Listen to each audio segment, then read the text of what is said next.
On est de retour sur Direct Investisseur, il est 10h41, on va passer avec notre nouvel intervenant qui est Benoît Rousseau, qu'on retrouve d'ailleurs tous les jours. Bonjour Benoît. Alors Benoît, on voit qu'on a une poursuite de la chute des indices dans leur ensemble. On a un CAC 40 qui perd plus d'1,5%, un DAX également mal orienté. Qu'est-ce que vous avez pu faire ce matin, Benoît ?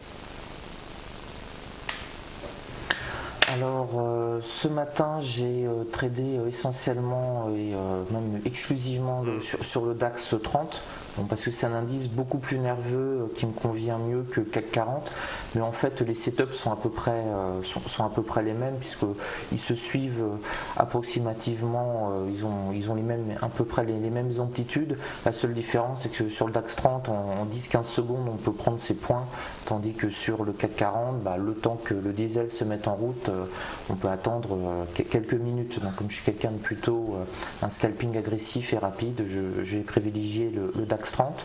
Et donc ce matin j'ai fait 13, points par lot de gains. En fait ça a été un scalping extrêmement classique en fait, où par exemple à ce niveau-là, je vous parle souvent des niveaux symboliques, tous les 50-100 points sur le DAX, on a des possibilités de rebond intéressants. Et là aujourd'hui ça a été finalement un cas assez typique, puisqu'on a eu, quand on est arrivé au niveau des 9008, donc qui est une résistance symbolique forte, on s'est mis à s'écrouler.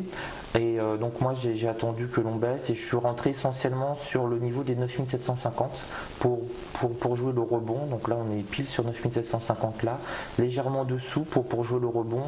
Et là en fait dans les 4-5 minutes j'ai réalisé 80% de ma matinée. Et après comme c'était assez incertain, j'ai attendu. Je n'ai pas pris sur les 9700 qui était un niveau pourtant entre guillemets idéal. Alors ça normalement j'aurais dû me régaler sur les 9700, j'aurais dû acheter massivement, mais il était 10h et qu'on était à 1h de la grosse annonce que l'on attend ce matin, la production industrielle européenne qui peut faire chahuter les indices énormément. Dans ces cas-là on est plutôt nerveux et donc j'ai préféré être prudent, parce que j'avais déjà fait mes gains sur une 9750, j'ai préféré être prudent, j'ai attendu. Et là on a accéléré sur les derniers quarts d'heure, et là j'ai pu faire 5 points juste à ce moment-là. Alors ce que j'ai fait, c'est quand j'ai vu que l'on se stabilisait, là c'est les bougies en 1 minute, quand j'ai vu qu'on se stabilisait sur le support 2 hebdomadaire, on a rebondi 1, 2, 3, 4, 5, 6 fois d'affilée, donc c'était un bon signe. Et en fait, je vais zoomer légèrement pour vous montrer sur les bougies, voilà. Donc on rebondissait, on prenait appui depuis plus de 6 minutes sur le support de S2 hebdomadaire, donc c'est un bon signe, et on stagnait finalement entre 9735 9740. Et donc j'ai fait une petite stratégie de breakout, c'est-à-dire que je me suis mis légèrement sur les 9740 dans l'espoir que le monde vers 9750. Donc ce qu'on a fait à ce moment-là, puis on l'a refait ici, et là j'ai pu prendre la moitié de la hausse en fait. J'ai pris 4 points alors que potentiellement il y en avait 8 à prendre. Voilà, donc un petit peu, c'est une journée attentiste, puisque j'ai fait que 6 trades ce matin pour 13 points. Donc vous voyez, ça fait une moyenne d'un peu plus de 2 points par trade. C'est vraiment du scalping. Et là on voit quand même la nervosité des marchés, parce qu'on a repris quasiment 0,5% en très peu de temps, tout simplement parce qu'on attend un petit peu l'annonce de 11h, et il y a un système de repositionnement où là c'est peut-être intéressant de rentrer sur le marché. Benoît, excusez-moi, on le voit à l'écran en ce moment, on a le niveau à 9750 qui est en train d'être dépassé en ce moment même. Est-ce que pour vous ça représente un signal? Est-ce que vous êtes positionné dessus? Je suis sur le coup, là j'ai mon ordre automatique qui est rentré à 9752. J'avais un ordre d'achat automatique si on cassait mon breakout sur 9750, donc j'étais à 9752, donc juste ici. Et là bon, j'ai un TP à 9760, on va voir ce qu'il en est. Vous aviez positionné votre stop à quel niveau sur 9752? Là j'ai pas mis de stop, donc je suis prêt, je suis sur le point d'appuyer sur le bouton pour vendre. Là, je vais monter mon stop profit à 9754 parce que là on est à 55,5 et je laisse. Très bien, donc vous protégez une partie de vos gains et vous laissez couler pour profiter d'une éventuelle là en fait, si vous voulez. Exactement. Donc là, je suis rentré à 9752, j'ai mis mon stop profit à 9754, donc je suis sûr d'avoir 2 points de gain et j'ai un target à 9759 maintenant. Donc si on a une petite accélération, je peux faire soit entre 7 points ou 2 points. Voilà. Un petit mot sur le CAC 40 là, maintenant, Benoît, on le remarque, on dévisse tout autant sur l'indice CAC 40. Est-ce que vous avez pu trader ce matin sur le CAC ou vous êtes resté seulement positionné sur le DAX qui est donc plus agressif ? Non, je suis resté positionné sur le DAX. Alors souvent je prends quasiment là, parce qu'on a vu le même scénario, on a eu un rebond sur le S1 journalier. Souvent je prends une partie en DAX, une partie en CAC 40, mais là j'étais très agressif au niveau de mes leviers sur le DAX 30, donc je pouvais pas me permettre de prendre aussi des positions sur le CAC 40, puisque bon, maintenant le moindre lot sur le DAX 30, ça vaut 250 000 €.